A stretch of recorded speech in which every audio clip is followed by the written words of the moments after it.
Welcome to Caprock Elementary School. Tonight you will learn a little bit about Title I. We know, that's kind of boring, but it's the law that we share this information with you.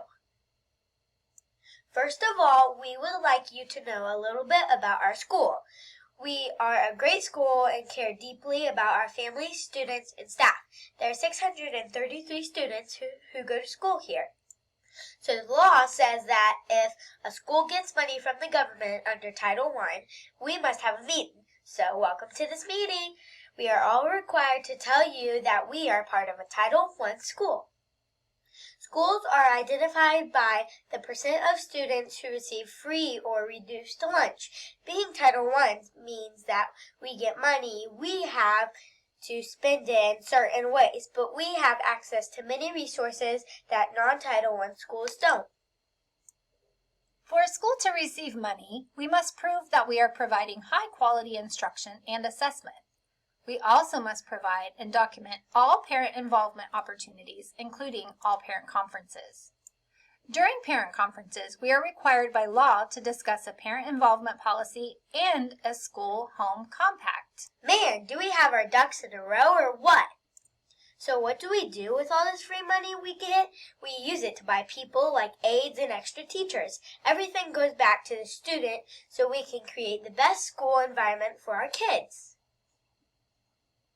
The other piece that we focus on at Caprock is our leadership skills. The leader in me helps us feel like we are a part of the school family. We learn new skills for leadership and improve our academics by setting and tracking goals.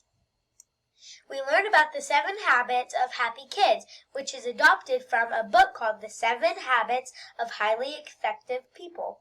I've told you a lot already, so what does it all mean for us, the kids?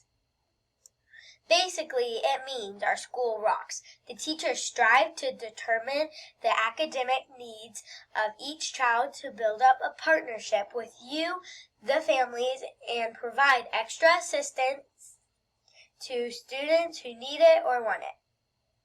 The main goal of this meeting is to develop a better understanding of our school and to build partnerships so that we see the success in every child. There are 2 things you will receive during our parent conferences coming up in October. 1, the parent involvement policy, which explains how all of us can help the kids and how you can best help me grow. And 2, the school home compact, which states how we will work together and make great things happen. More specifically, the compact is a written agreement that describes how we will share the responsibility of student achievement. It also talks about how we will use only high-quality curriculum and instruction materials to meet the state standards. Often, our Keller ISD Parent Engagement Facilitator, Sandra Pena, will send out information to families for workshops or other opportunities. Please feel free to call her if you need any support. With involved parents like you, we can do many things. Thank you for attending our Title I annual parent meeting.